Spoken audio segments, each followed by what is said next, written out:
Liga Top Eropa bisa datang dengan penuh kejutan.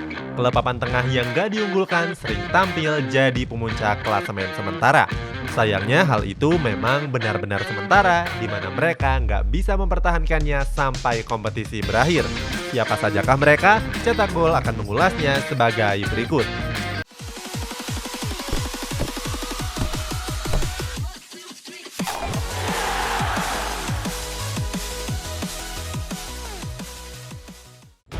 Everton hanyalah klub Inggris yang biasanya berada di papan tengah klasemen di beberapa musim terakhir. Musim 2020-2021 adalah musim yang mengejutkan di mana Everton pernah jadi pemuncak klasemen sementara di Premier League awal musim ini. Carlo Ancelotti yang resmi menjadi pelatih sejak musim 2019-2020 membuat Everton tidak lagi sesuram yang dulu. Meski musim lalu The Toffees masih gagal berkompetisi di level Eropa. Don Carlo membentuk The Toffees menjadi tim yang tidak lagi berada di papan tengah apalagi papan bawah. Ide dari Don Carlo pun didukung penuh oleh manajemen Everton. Dengan dana yang lebih dari 74 juta euro, Everton melakukan pembelian pemain potensial dan juga berpengalaman seperti Ben Godfrey, gelandang tengah Alan, dan Abdoulaye Doucoure, serta meminjam James Rodriguez dari Real Madrid. Dengan pembelian tersebut, Everton jadi tim kuda hitam yang patut diwaspadai karena mereka berhasil memuncaki klasemen sementara. Selain itu, taktik dan strategi dari Don Carlo juga membantu The Toffees bertahan di puncak klasemen. Tapi saat ini mereka merosot ke peringkat ke-8. Namun kalau Everton bisa masuk ke 6 besar, maka mereka bisa berkompetisi di Europa League musim depan. Sassuolo.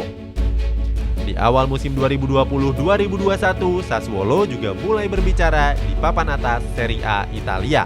Klub ini cenderung menghabiskan sebagian besar sejarahnya di kasta bawah dan sepak bola amatir Italia. Namun Sassuolo sekarang perlahan perkasa dan diwaspadai banyak klub Serie A yang lainnya, termasuk Duo Milan dan Juventus. Di awal musim, Sassuolo dianggap oleh sejumlah kalangan sebagai Atalanta baru, berkat sepak bola menyerang yang tanpa henti dan kebiasaan melampaui ekspektasi. Sassuolo sudah membangun pijakan yang kokoh sejak masuk Serie A untuk pertama kalinya pada tahun 2013 yang lalu. Sekarang sudah masuk ke dalam 8 musim berturut-turut di divisi elit Liga Italia. Sassuolo mencoba bertahan utuh dan kali ini mereka membidik posisi yang lebih tinggi. Sassuolo pernah memuncaki klasemen di bawah AC Milan, Inter Milan, dan Juventus. Setelah AC Milan memuncaki klasemen, Sassuolo juga sempat memperpendek jarak poin dengan klub berjuluk Rossoneri tersebut. Namun beberapa kekalahan terakhir yang mereka alami membuat Sassuolo saat ini terperosok di peringkat 8 klasemen. Atalanta. Klub ini memang penuh dengan kejutan. Atalanta berhasil tembus 8 besar Liga Champions 2020 dan berhasil finish di peringkat 3 Serie A 2 musim berturut-turut. Hal ini membuat mereka jadi klub kuda hitam yang menakutkan di Italia. Dengan pemain-pemain mediocre, Atalanta justru jadi tim yang sangat produktif di Liga Italia. Dalam 2 musim secara berturut-turut hingga musim ketiga saat ini, mereka menyuguhkan penampilan yang impresif. Di awal musim 2020-2021, Atalanta tetap konsisten sebagai tim yang ditakuti di Italia. Beberapa tim besar termasuk AC Milan berhasil ditaklukkan di kandangnya sendiri. Skuad dari Gian Piero Gasperini sekarang berada di peringkat ke-7 klasemen. Kalau bisa membuat kejutan lagi, maka Atalanta bisa mengamankan minimal tiket Europa League. Di balik kehebatan Atalanta, ada pelatih yang berjasa menaikkan derajat tim yang bermarkas di kota Bergamo tersebut. Siapa lagi kalau bukan Gasperini? Gasperini mampu menyulap Atalanta dari tim semenjana menjadi tim yang ditakuti di Liga Italia. Ex-pelatih Genoa itu mampu membuat pemain-pemain yang bukan berstatus bintang bermain sangat baik dan solid. Di musim 2018-2019, produktivitas Atalanta bahkan melewati Juventus. Saat itu, Atalanta mencetak total 77 gol. Pada musim 2019-2020, Atalanta tampil lebih gila lagi. Dufan Zapata dan kawan-kawan mampu mencetak total 98 gol dalam 38 pertandingan. Dan di musim 2020-2021 yang baru berjalan putaran kedua, total gol Atalanta sudah sebanyak 68. Apalagi kompetisi juga masih panjang. Real Sociedad memuncaki klasemen sementara La Liga tidak pernah dibayangkan oleh Real Sociedad sebelumnya. Klub yang bermarkas di San Sebastian itu memastikan memuncaki klasemen pada awal musim. Biasanya kalau melihat klasemen La Liga tidak pernah terlepas dari klub-klub raksasa seperti Barcelona, Real Madrid, dan Atletico Madrid. Sejak dilatih oleh Imanol Agulacci, Real Sociedad tampil mengejutkan di papan atas klasemen La Liga. Pelatih Imanol memiliki DNA Sociedad karena pelatih tersebut cukup berpengalaman di klub asal San Sebastian tersebut. Selain itu, David Silva yang merapat ke Sociedad dengan status bebas transfer juga cukup membantu klub tersebut.